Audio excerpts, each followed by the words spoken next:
Begense, Gense, Mahabegense, Asumangalisua, Teata, Begense, Begense, Mahabegense, Asumangalisua, Teata, Begense, Begense, Mahabegense, Asumangalisua, Teata, Begense, Begense, Begense, Asumangalisua, Teata, Begense, Begense, Mahabegense, Asumangalisua, Teata, Begense, Begense, Mahabegense, Asumangalisua, Teata, Begense, Begense, Mahabegense, Asumangalisua, Teata, Begense, Begense, Mahabegense, Asumangalisua, Teata, Begense, Begense, Mahabegense, Asumangalisua, Teata, Begense, Begense, Mahabegense, Asumangalisua, Teata,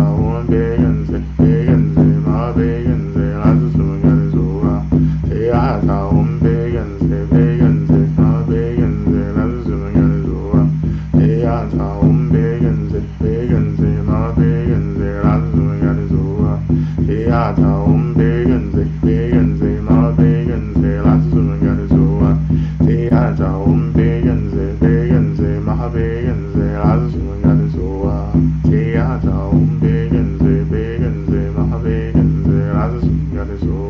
Teata, Begense, Begense, Mahabegense, Asumangalisua, Teata, Begense, Begense, Mahabegense, Asumangalisua, Teata, Begense, Begense, Mahabegense, Asumangalisua, Teata, Begense, Begense, Mahabegense, Asumangalisua, Teata, Begense, Begense, Mahabegense, Asumangalisua, Teata, Begense, Begense, Mahabegense, Asumangalisua, Teata, Begense, Begense, Mahabegense, Asumangalisua, Teata, Begense, Begense, Mahabegense, Asumangalisua, Teata, Begense, Begense, Mahabegense, Asumangalisua, Teata, Begense, Begense, Mahabegense, Asumangalisua, Teata, Begense, Begense, Mahabegense, Asumangalisua, Teata,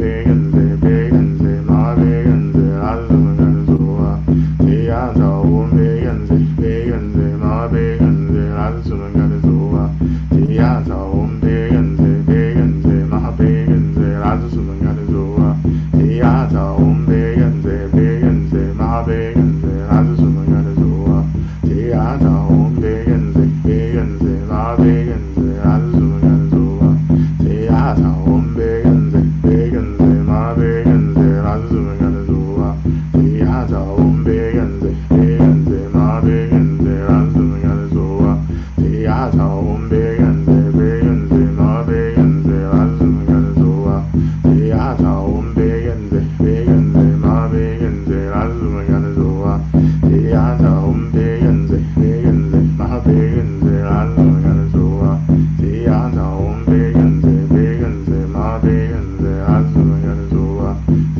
Teata, Begense, Begense, Mahabegense, Asumangalisua, Teata,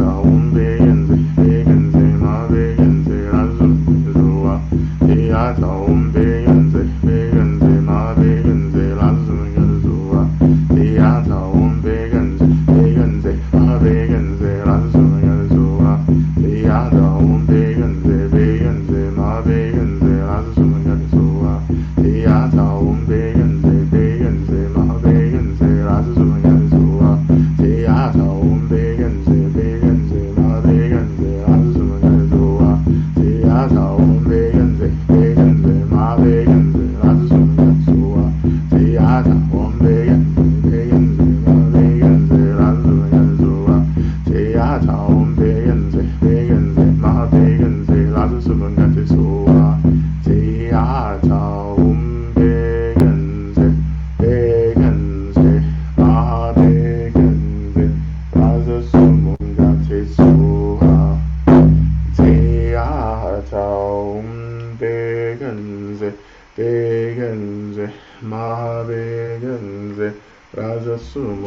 tesoa. Teha taum begenze, begenze, ma begenze, rasa sumunga tesoa. Teha taum begenze, begenze, ma begenze, rasa sumunga tesoa.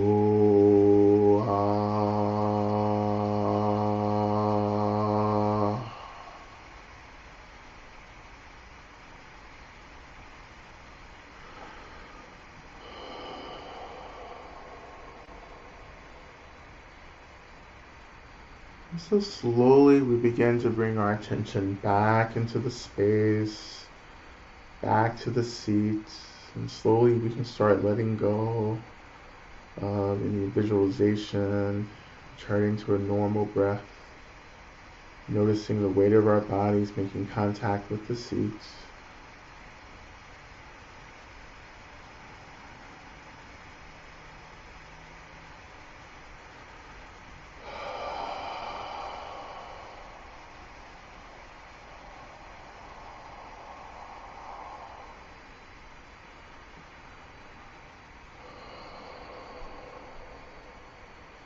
Maybe taking a few deep inhales and deep exhales, releasing anything that maybe feels heavy or any kind of strong energy maybe that's crept into the practice, just releasing that in the out breath.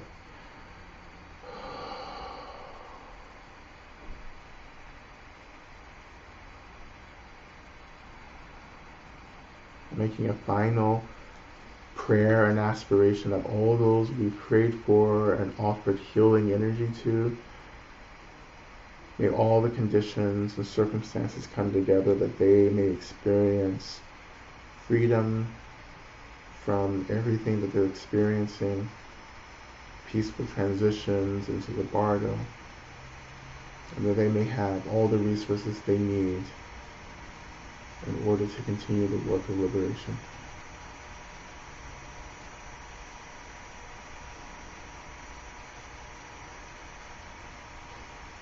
Now we turn our attention to our last prayer, to slowly begin to wrap up our practice. And this is Shanti Deva's prayer that you can find in the chat box now. We're going to recite this 3 times. May I be a protector to those without protection, a leader for those who journey, and a boat, a bridge, a passage for those desiring the further shore. May the pain of every living creature be completely cleared away. May I be the doctor and the medicine, and may I be the nurse for all sick beings in the world until everyone is healed. And just like space and all the great elements such as earth, may I always support the life of all the boundless creatures, and until they pass away from pain, may I also be the source of life for all the realms of varied beings that reach into the ends of space. May I be a protector to those without protection, a leader to those who journey, and a boat, a bridge, a passage for those desiring the further shore. May the pain of every living creature be completely cleared away. May I be the doctor and the medicine, and may I be the nurse for all sick beings in the world until everyone is healed. Just like space and the great elements such as earth, may I always support the life of all the boundless creatures, and until they pass away from pain, may I also be the source of life for all the realms of varied beings that reach into the ends of space. And finally, may I be a protector to those without protection, a leader for those who journey, and a boat, a bridge, a passage for those desiring the further shore. May the pain of every living creature be completely cleared away. May I be the doctor, may I be the doctor and the medicine, and may I be the nurse for all sick beings in the world until everyone is healed. Just like space and the great elements such as earth, may I always support the life of all the boundless creatures. And until they pass away from pain, may I also be the source of life for all the realms of varied beings that reach into the ends of space.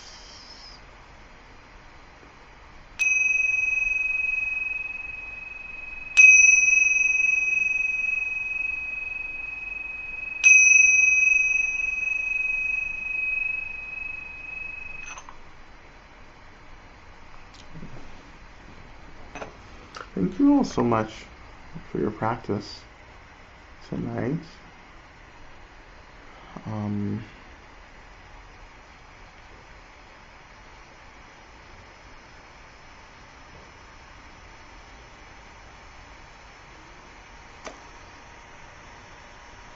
just one last comment. It would be great to have a class on how we can hibernate together. Our culture does not do that, and we need to help it do it together. I agree with that. Let me see. There's something else I was going to mention.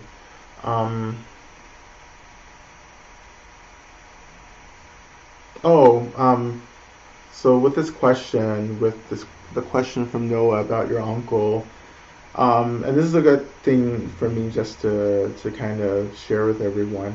One of the things that we can learn to do is to understand how our guides, and ancestors are communicating with us. And this is a process of like beginning to become aware, really of how communication is happening. Like it's as simple as like asking your guides to communicate with you, to get your attention. And when you ask that, then pay attention to what's happening.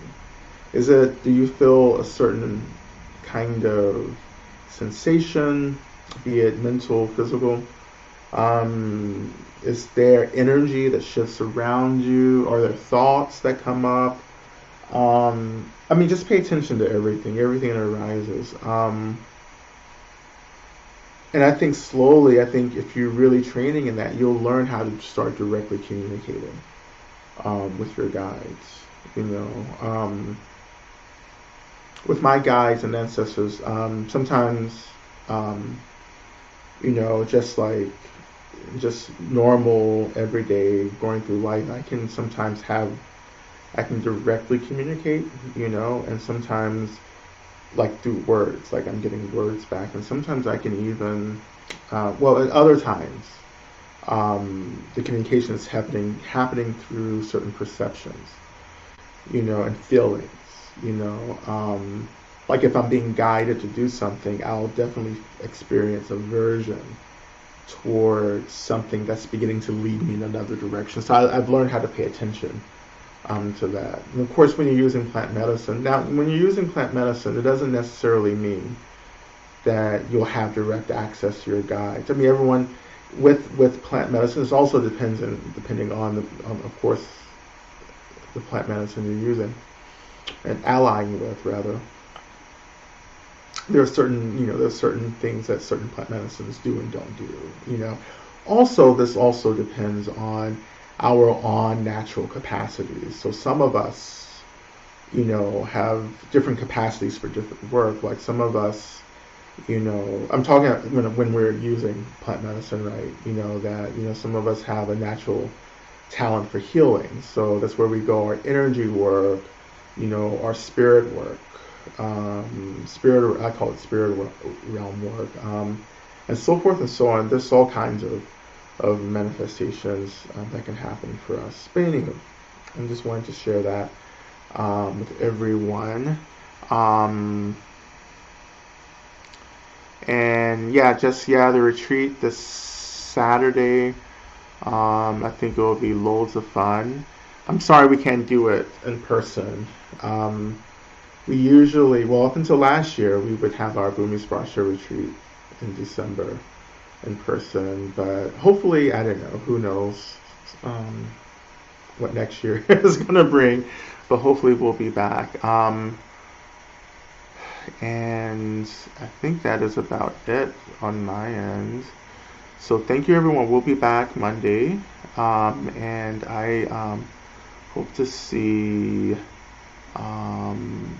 everyone, or some of you, on Saturday practicing with me. If not, I'll see you back next Monday. All right. Thank you, everyone. Please take care of yourself, and I'll be with you again sooner than later, I guess. Okay. All right. Bye.